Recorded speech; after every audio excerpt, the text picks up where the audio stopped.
tarde.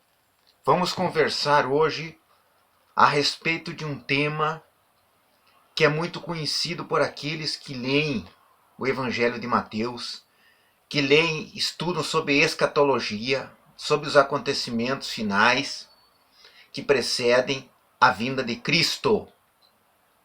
Especificamente quanto a isso, eu quero conversar com você sobre o arrebatamento, o tema do arrebatamento.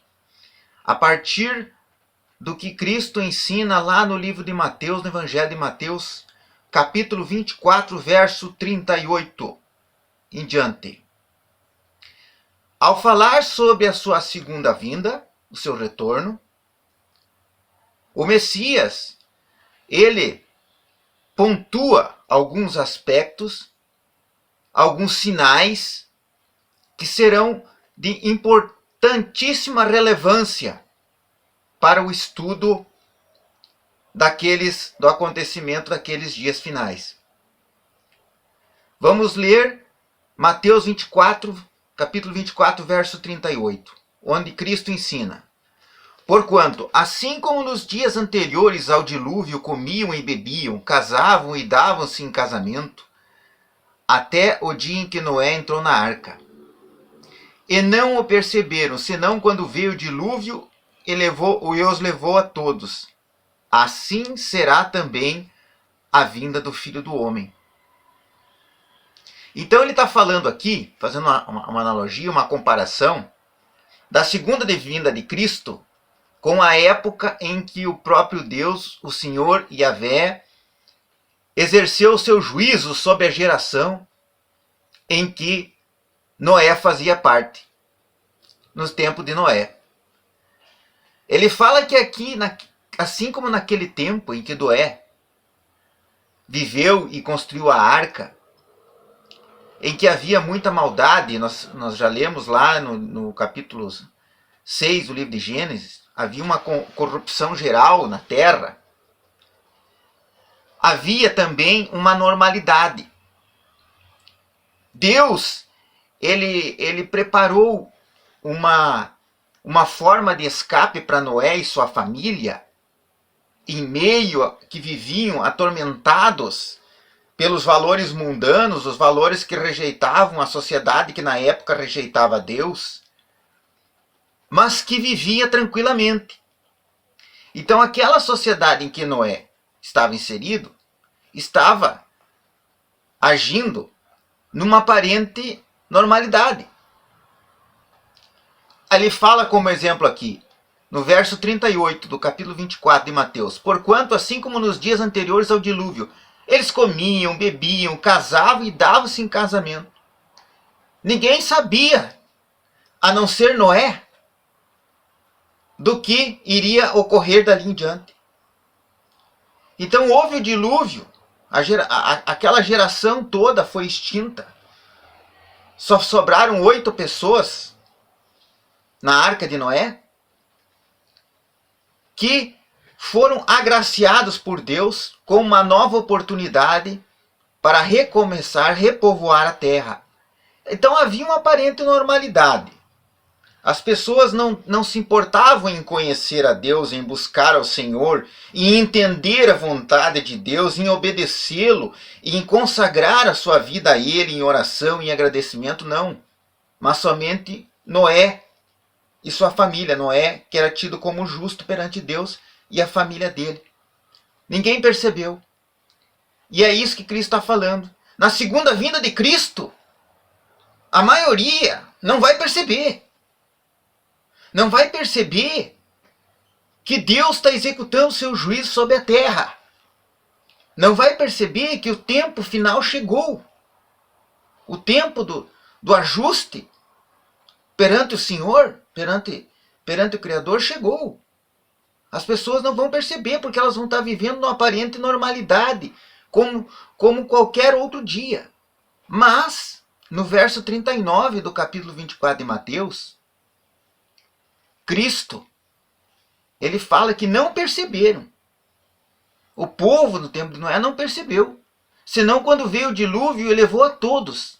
Assim será também a vinda do Filho do Homem. Não vão perceber, vai ser de repente. O Cristo vai voltar. De uma hora para outra, Cristo vai aparecer. Numa sociedade que vai estar funcionando como se fosse um dia qualquer. Numa aparente normalidade. E continua o Cristo, ensinando lá em Mateus, capítulo 24, versículo 40. Então 2 estarão no campo. Um será tomado e deixado o outro. 2 estarão trabalhando no moinho. Uma será tomada e deixada a outra. Portanto, vigiai, porque não sabeis em que dia vem o vosso Senhor. Aqui, nós entramos especificamente no tema do arrebatamento. Uma pessoa será tomada, será arrebatada e será deixada a outra. Mas isso é novidade? Isso é algo algo inédito? O arrebatamento dos justos escolhidos por Deus? Não. Exatamente isso que eu quero falar agora.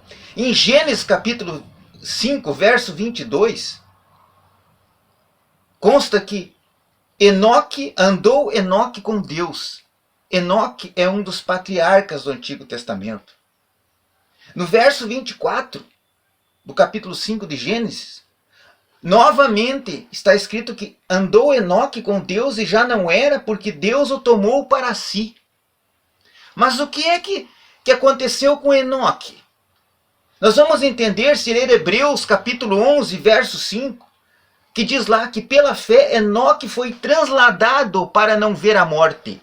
Não foi achado porque Deus o transladara, pois antes da sua transladação obteve testemunho de haver agradado a Deus. Enoque era um homem, de acordo com Hebreus, que ele agradou a Deus, ele servia a Deus, ele era um homem justo perante Deus, um homem honesto perante Deus. É isso que nós temos que entender com agradar a Deus.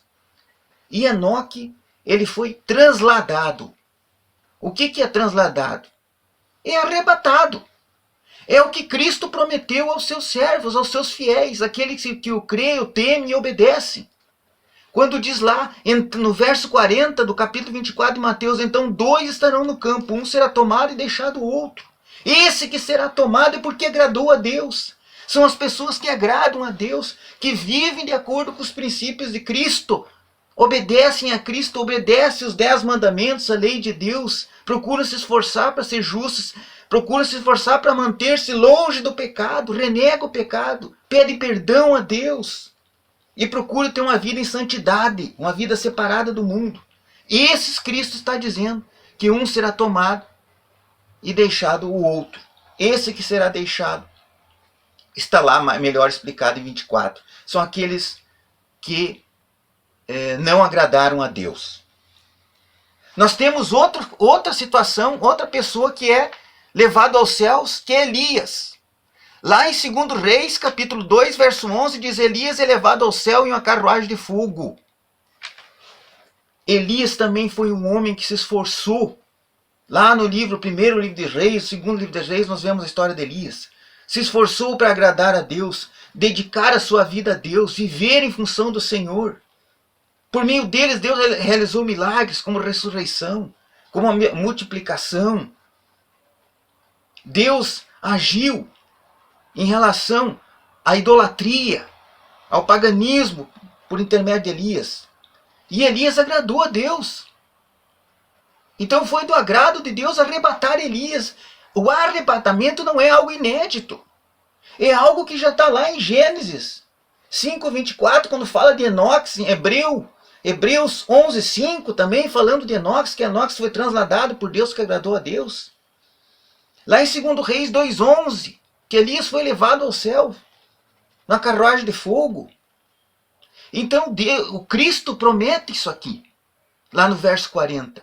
Cristo está dizendo assim, no verso 40 de Mateus 24, então 2 estarão no campo, um será tomado e deixado o outro. No verso 41, 2 estarão trabalhando no moinho, uma será tomada e deixada a outra. Portanto, vigiais, porque não sabeis em que dia vem vosso Senhor. É o arrebatamento que Deus faz àqueles a quem Ele se agradou. É o que diz as Escrituras, é o que diz lá em Hebreus 11:5. Deus se agradou a Enoque, transladou Enoque. Deus transladou Elias.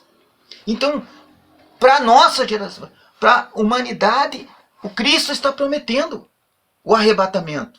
para aqueles que obedecem a Ele, que são fiéis a Ele, aos seus mandamentos, que renegam o pecado, que pedem perdão, enquanto vivo ainda estão, que querem realmente pertencer ao reino de Deus, que procuram misericórdia em Cristo. Portanto, vamos orar, vamos refletir sobre as Escrituras hoje. Vamos pedir perdão e vamos voltar nosso caminho a Cristo. Vamos renovar-nos com o Espírito Santo. Pedir que Ele faça nascer em nós uma nova criatura. Que nós possamos obedecer à lei de Deus. Vamos obedecer os mandamentos. Rejeitar o mundo, rejeitar o pecado. E entregar a nossa vida a Cristo. Em obediência à palavra de Deus, a Cristo e aos mandamentos. Que Deus abençoe a todos. Dê uma ótima tarde.